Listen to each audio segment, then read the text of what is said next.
Oi pessoal, tudo bem?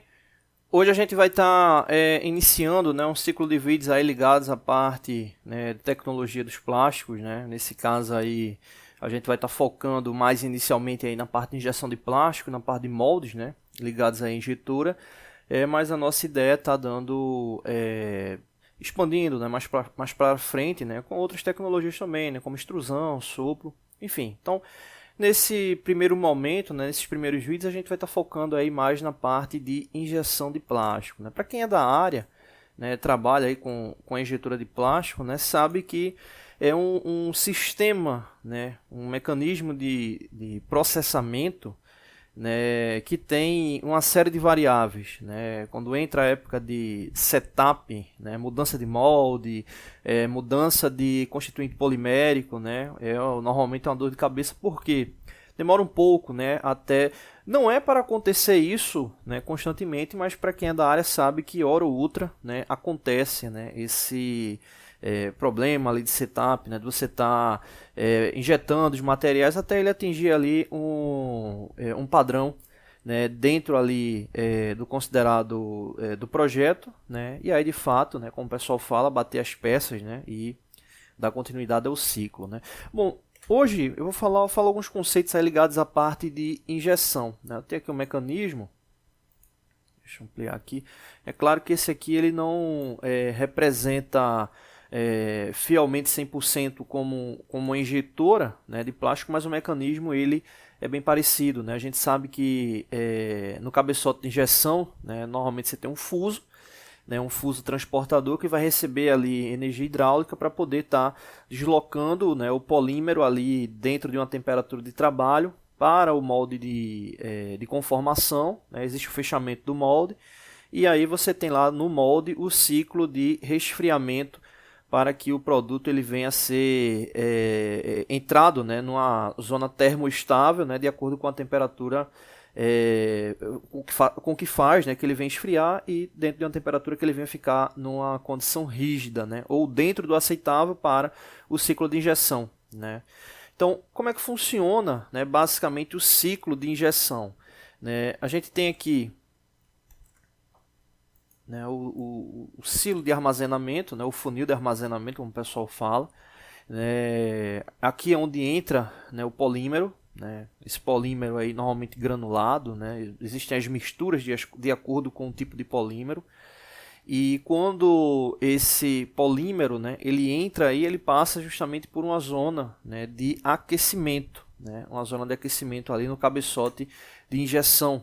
Né? Então, se a gente for comparar, né, ele ficaria nessa região, né, nessa região aqui, referente ali o cabeçote de aquecimento. Né? Então, tem as resistências, né, que vai fazer ali com que o polímero ele venha a aquecer e entrar, né, numa temperatura de trabalho. Né? No próximo vídeo a gente vai estar falando ali sobre características, né, dos polímeros, né, principalmente referente aos termoplásticos e aos termoestáveis.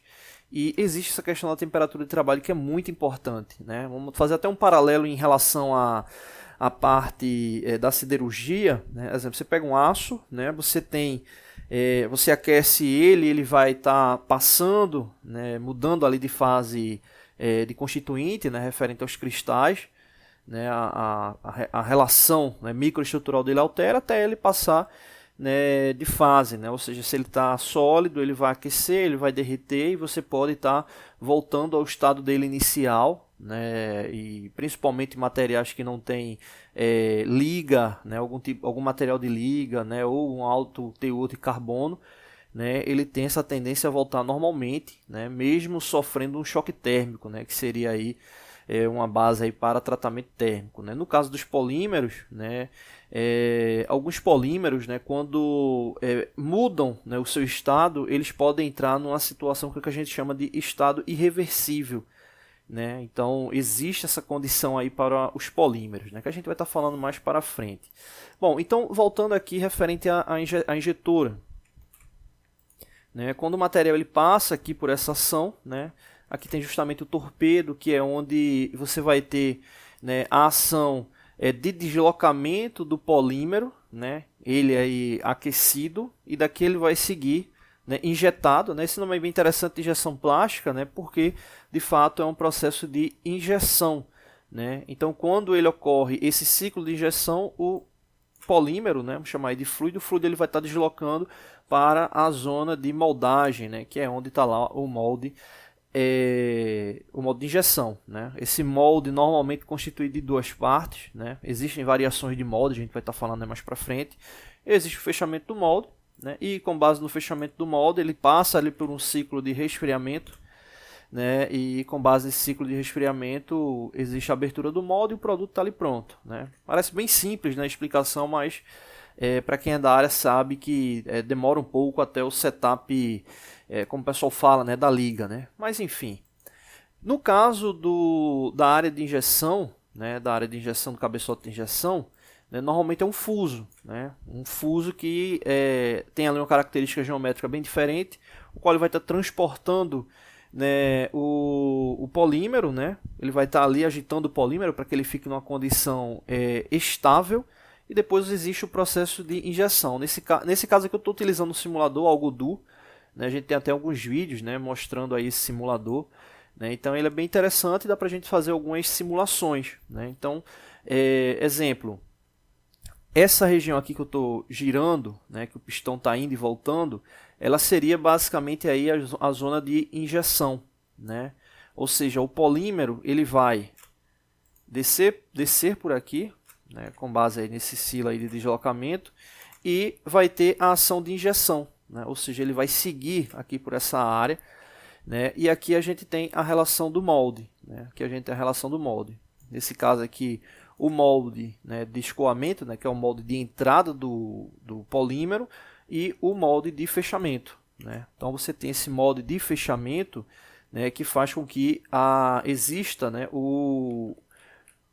ele vai fechar, vai chegar no seu limite, né? Vai chegar no seu limite, e aí você vai ter de fato a injeção, e o produto ele vai se conformar ali nas cavidades do molde, né? Vai se conformar ali nas cavidades do molde, e aí o resto é ciclo operacional normal. Como eu disse, aqui é só um exemplo para tentar simular, né, essa parte aí da injeção, né? Então aqui está com mecanismo de engrenagem, né?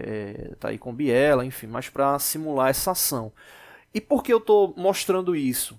Eu quero mostrar para vocês principalmente esse detalhe aqui. Eu vou transformar esse sólido aqui, né, em um fluido, né, e eu quero que vocês observem essa questão do escoamento, né, que é o grande foco nesse momento, que é entender os problemas que ocorrem ali no ciclo de injeção, né. Então vou alterar aqui a conformação dele.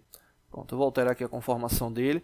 Ele está em líquido, né. Observa que o fluido ele vai se deslocando, né? Então é justamente isso aqui, né? O fluido ele vai seguindo o ciclo dele, né? O polímero ali dentro da temperatura de trabalho, e ele vai se conformando na cavidade do molde, né? Ele vai se conformando ali na cavidade do molde, né? Realizando esse preenchimento, né? Realizando esse preenchimento e o resfriamento do molde.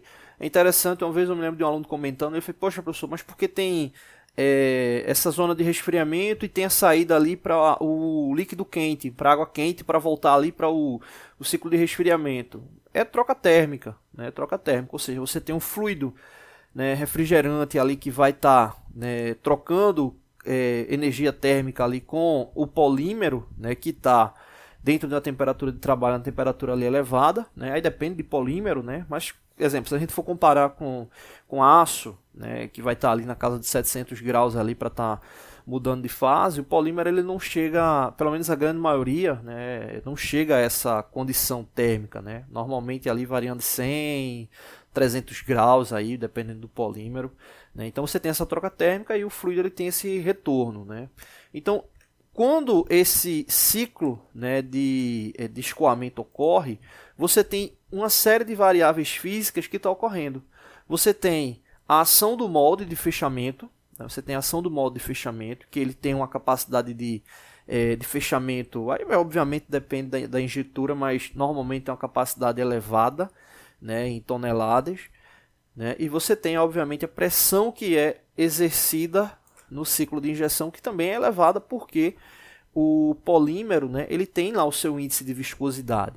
né? Então você tem toda essa série de variáveis aí que vai interferir ali no ciclo de injeção, né? Então a partir de hoje a gente vai começar a falar sobre esses tópicos aí que estão ligados aí na indústria brasileira, né? Inclusive a gente vai também iniciar em breve um outro ciclo de vídeos aí específico para outras máquinas, né? Que a gente vai estar chamando aí de ciclo de operação de máquinas. Então a gente vai estar falando aí de enchedoras, esteiras, enfim, tá bom?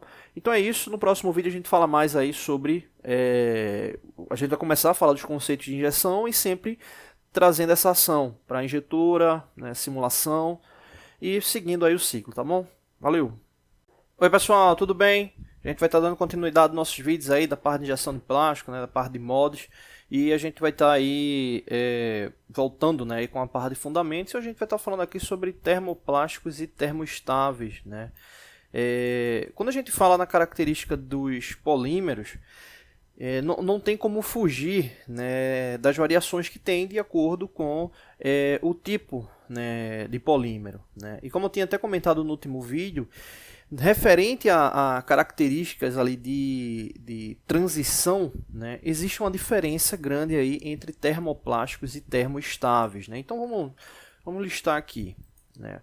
Vamos falar primeiro dos termoplásticos, né? O que acontece? Os termoplásticos, né, se a gente for levar em consideração ali as fases, né, de execução do mesmo, a gente vai ter a zona de fusão principal, que é quando ele está aquecido, né? Ou seja, quando ele está ali na zona de fusão especificamente, quando ele está na zona de transição, né? Zona de transição, vou colocar aqui dar um espaço, quando está na zona de transição, que também é conhecida aí quando ele está amolecido, né? Ele tem quando ele volta, né, a passar ali dessa zona de amolecido para ter, né, passar pelo resfriamento, né? Ou seja, ele começa a ter essa troca térmica para ele se tornar esfriado, né? Ele vai ficar esfriado e, por último, ali endurecido. Então, se a gente for observar, né, e essa característica aqui, né, essas características aqui, elas estão ligadas ali aos termoplásticos, né? Ou seja, os termoplásticos, né, ele tem como base, né, atingir o estágio ali de transição, que é o amolecimento, né, quando aquecido, né, porém, né, ele tem essa questão de poder retornar, né, e antes dele entrar ali, exemplo, numa fase líquida propriamente dita, né, ele tem ali a temperatura de trabalho, qual ele pode ser moldado, né, ele pode ser moldado, ou seja, os termoplásticos ele tem essa base de ser moldado quando ele está ali nessa fase de transição, né. Então a gente teria aqui essas 4 etapas, né, vou separar aqui elas. Teria aqui essas 4 etapas e tem aí essa fase de transição, que é quando ele está amolecido ou na temperatura de trabalho, né? Dentro da temperatura de trabalho.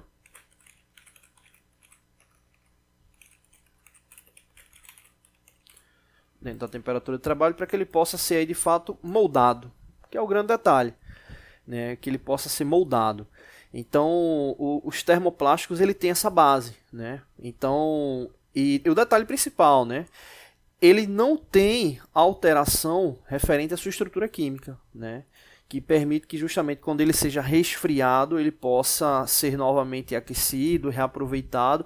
A gente sabe que dependendo do tipo do contato térmico, pode ter a queima, né? Então quando ele tem a queima, né, normalmente precisa de alguns elementos ali adicionais para poder, né, voltar a condições estruturais, mas se tudo ocorrer dentro do estado comum, né, teria aqui essas 4 fases, né, né, tanto em um sentido como em outro, né, e principalmente aí para gente que atua na área aí de polímeros seria essa fase aqui de transição, né, quando ele está amolecido ali para o processo de execução, né? Então, em grande detalhe, os termoplásticos ele tem essa possibilidade, né, de mudança característica com base no aquecimento ou resfriamento, mas sem alterar ali a composição química dele, né? Exemplo, se a gente for observar termoplásticos, né, polietileno, né, de baixa, polietileno de alta, né? Quando a gente fala de baixa, de alta,